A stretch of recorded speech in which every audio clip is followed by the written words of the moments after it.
फतवा जारी हो जाएगा राहिल? मैं चाहता हूं कि फतवा जारी करें ये लोग, आज दिखा दे अपनी सच्चाई कि अपने हिंदू भाइयों से वो कितना प्रेम करते हैं। अगर उनको सच्चा प्रेम है तो वो कभी ऐसा नहीं करेंगे।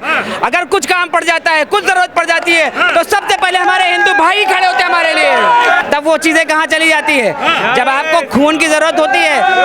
हाँ, पता चला कि यार रऊफ नहीं दे रहा है, कह रहा है कि फोन बंद हो गया भाई, अभी अभी खून दिया हूँ।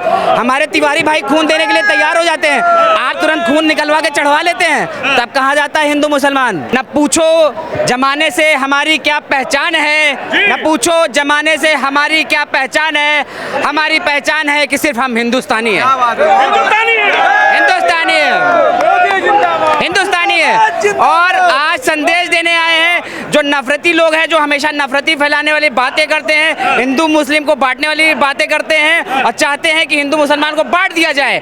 उनको ये संदेश देने आए हैं कि भगवान राम दिल के अंदर है और श्री राम मंदिर आज छाती पे है। नमस्कार, आप देख रहे हैं हेडलाइंस इंडिया। मेरा नाम है विनोद शर्मा। प्रधानमंत्री नरेंद्र मोदी की सभा में मौजूद हूं और ये रैली हो रही है अतीक अहमद के गढ़ में। जी हां, प्रयागराज और फूलपुर की लोकसभा के लिए प्रधानमंत्री मोदी जनता को संबोधित करेंगे, जनता से वोट की अपील करेंगे। आपको रैली की तस्वीरें बहुत मैंने दिखाई होगी, लेकिन इस रैली में कैसी तस्वीर मैं आपको दिखाऊंगा। ये तस्वीर देख सकते हैं आप, मुस्लिम है और मुस्लिम के सर पे टोपी और छाती पे भगवान श्री राम का जो अभी मंदिर बना है, जिसका उद्घाटन हुआ है 500 सालों के बाद, जिस मंदिर का उद्घाटन हुआ है वो एक मुस्लिम की छाती पर लगाकर ये प्रधानमंत्री को सुनने आए हैं। क्या नाम है आपका? मेरा नाम राहिल हसन है। राहिल हसन, सिर पे टोपी इस्लाम की और छाती पर भगवान राम का मंदिर। सबसे पहले कुछ कहने से पहले मैं सबको संदेश देना चाहूँगा, न पूछो जमाने से हमारी क्या पहचान है, न पूछो जमाने से हमारी क्या पहचान है। हमारी पहचान है कि सिर्फ हम हिंदुस्तानी हैं। हिंदुस्तानी है।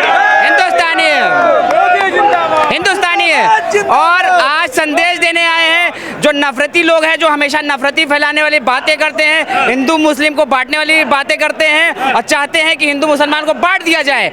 उनको ये संदेश देने आए हैं कि भगवान राम दिल के अंदर है और श्री राम मंदिर आज छाती पे है। और हमारे भगवान राम इस राहिल के मन के अंदर, दिल के अंदर है। बिल्कुल हमारे दिल के अंदर, हमारे पूर्वज हैं जो है, पूर्वज हैं आपके? बिल्कुल हमारे पूर्वज हैं भगवान राम। भैया फतवा जारी हो जाएगा राहिल? मैं चाहता हूं कि फतवा जारी करें ये लोग, आज दिखा दे अपनी सच्चाई कि अपने हिंदू भाइयों से वो कितना प्रेम करते हैं। अगर उनको सच्चा प्रेम है तो वो कभी ऐसा नहीं करेंगे। अगर कुछ काम पड़ जाता है, कुछ जरूरत पड़ जाती है तो सबसे पहले हमारे हिंदू भाई खड़े होते हैं हमारे लिए।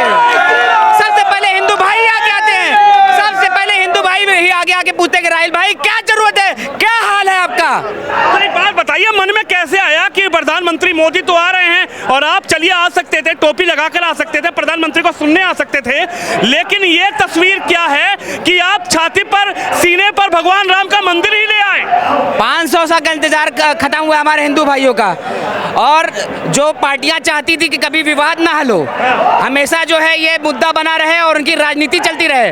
माननीय प्रधानमंत्री नरेंद्र मोदी जी ने संकल्प लिया कि हम इस विवाद को सुलझाएंगे और इस विवाद को सुलझाया। और जो कहते थे खून खराबा हो जाएगा, देश में खून की नदियां बह जाएगी, प्रधानमंत्री जी ने खून की नदियां भी नहीं बहाई और हिंदू मुस्लिम को एक कर दिया। अच्छा, यानी हिंदू मुस्लिम एकता की तस्वीर दिखाई दे रही है। बिल्कुल एकता की तस्वीर एक कर दिया उन्होंने। आज हम आपको पता है कि मैं भगवान श्री राम का दर्शन भी करके आया हूँ अयोध्या जो है, मैं दर्शन करके आया हूँ और मैं बता नहीं सकता, शब्दों में वर्णन नहीं कर सकता कि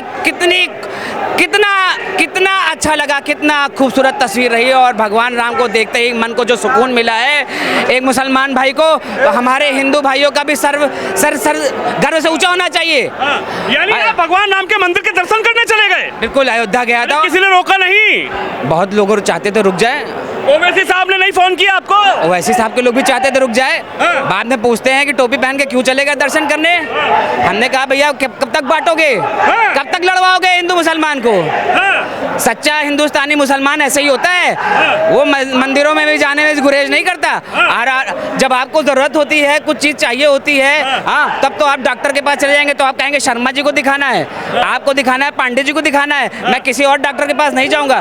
तब वो चीजें कहाँ चली जाती है? जब आपको खून की जरूरत होती है, हाँ, पता चला कि यार रऊफ नहीं दे रहा है, कह रहा है कि फोन बंद हो गया भाई, अभी अभी खून दिया हूँ, हमारे तिवारी भाई खून देने के लिए तैयार हो जाते हैं, आप तुरंत खून निकलवा के चढ़वा लेते हैं। तब कहाँ जाता है हिंदू मुसलमान? कहाँ जाता है? अब इलेक्शन चल रहा है, राहुल गांधी अखिलेश यादव एक साथ हैं, वो कह रहे हैं मोदी जी डर चुके हैं अब। अरे तीनों लोग साथ थे, अब अखिलेश यादव और इससे पहले मायावती भी थी। क्या हश्र हुआ था, क्या हश्र हुआ था उन लोग का, सबको पता है ना। अब दोनों शहजादे इकट्ठे हैं और शहजादों का वही हाल होगा कि जनता से कोई लेना देना ही नहीं है, उनको तो बस कुर्सी चाहिए कि कैसे भी प्रधानमंत्री बन के कुर्सियों पे बैठ जाए, उनको तो कुर्सी से मतलब है, उनको किसी से मतलब नहीं है, आम हिंदुस्तानी की फिक्र नहीं है दोनों शहजादों को। दोनों ये कह रहे हैं हिंदू मुसलमान करते हैं, मोदी जी तो गद्दी पा लेते हैं। हिंदू मुसलमान नहीं करते हैं। मोदी जी ने अभी न्यूज़ पे आया था, उन्होंने बोला कि ईद वाले दिन मुसलमान के घर से हमारा खाना आता था और ताजिया में मैं नीचे से गुजरता था, और जिस दिन प्रधानमंत्री जी हिंदू मुसलमान करेंगे, उन्होंने कहा राजनीति छोड़ दूंगा। तो बताइए कौन हिंदू मुसलमान कर रहा है? राहुल अखिलेश कर रहे हैं कि हमारे नरेंद्र मोदी जी कर रहे हैं? नरेंद्र मोदी तो सबका साथ, सबका विकास, सबका सम्मान, सबका प्रयास सब लेके चल रहे हैं और योजनाओं का लाभ दिया है। मैं खुद इसका गवाह हूँ। हमारे यहाँ 10,000 से ऊपर सिलेंडर बढ़ चुका है और स्वास्थ्य में जब जरूरत रही है, सलमान के नाम से गया, रऊफ राइफा के नाम से नाम गया है, लेकिन ना योगी जी ने पैसा काटा, ना मोदी जी ने वहाँ से पैसा काटा। कट जाना चाहिए था ना, कट जाना चाहिए था ना, कट जाना चाहिए था ना, नाम तो कट जाना चाहिए था, कह नहीं कटा नाम, तो वहाँ नहीं है। अरे भैया, वहाँ साइकिल वाले अखिलेश भैया कह रहे हैं कि मुस्लिमों का रहनुमा पार्टी जो समाजवादी है, और अब की बार समाजवादी आ रही है और राहुल गांधी प्रधानमंत्री बन रहे हैं, भाजपा जा रही है। जनता किसके साथ है? आप जरा एक बार कैमरा घुमा दीजिए, घुमा दीजिए, घुमा दीजिए। ये जनता है और ये प्रयागराज की जनता है। यहाँ की तो तीनों सीट जीतने जा रहे हैं और बाकी 400 जो 400 पार का है, इस बार नारा देख लीजिएगा, 400 पार जाएंगे हम लोग। अतीक अहमद का गढ़ है ये, अतीक अहमद का। गुंडाई खत्म हो गई भाईजान, माफियागिरी खत्म हो गई भाईजान, इलाहाबाद से भी और गाजीपुर से भी खत्म हो गई। बहुत कहते थे ना कि बहुत कहते थे कि और मुसलमानों को कोई रहनुमा नहीं थे, सारी जमीन मुसलमानों की भी कब्जा करते थे। वो जो गरीब मुसलमान होते थे उनकी भी जमीन कब्जा करते थे और कितने ऐसे काम किए कि जिसका तो कोई विवश से काम किए कि जिसके बारे में कोई जानकारी नहीं है। आज सब खत्म हो गए, मिट्टी में मिल गए। मिट्टी में बिल्कुल, योगी जी ने कहा मिट्टी में मिल गए और मिला दिया, मिट्टी में मिला दिया वो जो है। अरे कह रहे हैं कि मुख्तार अंसारी को इंसाफ नहीं मिला, अतीक अहमद को इंसाफ नहीं मिला। योगी जी मोदी जी कब देंगे? अखिलेश जी सवाल उठा रहे हैं। एक बात समझ लीजिए, ये हमारे आइडियल बिल्कुल भी नहीं मुसलमान कौम के। जो बोलता है वो अपने घर में तस्वीर लगा के दिखा दे, अतीक अहमद की और मुख्तार अंसारी की। हमारे आइडियल अब्दुल कलाम अंसारी हैं और हमारे आइडियल जो है परमवीर हमीद जी, अब्दुल हमीद जी हैं और हमारे अशफाक उल्लाह खां हैं जो स्वतंत्रता सेनानी हैं। ये सब हमारे जो है चाहते तो हमारे जो है APJ अब्दुल कलाम जी चले जाते विदेश, उनको बहुत ऑफर आया था, लेकिन उन्होंने देश की सेवा पहला प्राथमिकता रखा गया कि देश की सेवा करेंगे। तो ऐसे मुसलमान हैं यहाँ, उनकी तरह नहीं है कि जो जमीन कब्जा कर लें और लोगों का कत्ल करवा दें। तो यानी डर खत्म हो गया? बिल्कुल डर खत्म हो गया और मुस्लिम समाज बहुत खुश है। आपको मैं प्रयागराज में घुमा दूंगा, एक घर मोहल्ले में देखिएगा कि वहाँ के लोग कहेंगे भैया बहुत सुकून है, बहुत गुंडाई होती थी, राइफल लेके घूमते थे लोग, राइफल लेके घूमते थे और धमकी देते थे कि भैया कुछ बोलोगे तो तुम भी निपटा दिए जाओगे। कहाँ गए राइफल वाले? योगी जी ने तो पहुँचा दिया जहाँ कहा था उन्होंने, मिट्टी में मिला दिया उनको। जो है जो किया वो भुगता, जो किया वो भरा उन्होंने। कब तक चलेगा? ईश्वर भी देता है ना, जब इंसान तो हम आप तो देते हैं, ईश्वर भी कहता है कि गलत करोगे तो हमसे भी सजा पाओगे। तो सजा मिली उनको, सजा मिली और जो अन्याय किया था वो अन्याय खत्म हुआ। अब सारे हमारे भाई लोग सुकून से हैं यहाँ। तो क्या क्या क्या बदला हुआ नजर आया इस मोदी सरकार में और पहले की सरकार में? बहुत बड़ा अंतर है, बहुत बड़ा। किसी के साथ भेदभाव नहीं है, सबको सम्मान दिया जा रहा है, चाहे हिंदू हो मुसलमान हो, किसी भी जाति का व्यक्ति को सबका सम्मान दिया जा रहा है और सबके साथ न्याय किया जा रहा है। कहीं भी आवाज़ पहुंचती है, आवाज़ जाती है तो न्याय होता है। किसी का नाम पता करके उसको दरवाजे से नहीं भगा दिया जाता है, उसको दरवाजे से नहीं कहा जाता निकल जाओ,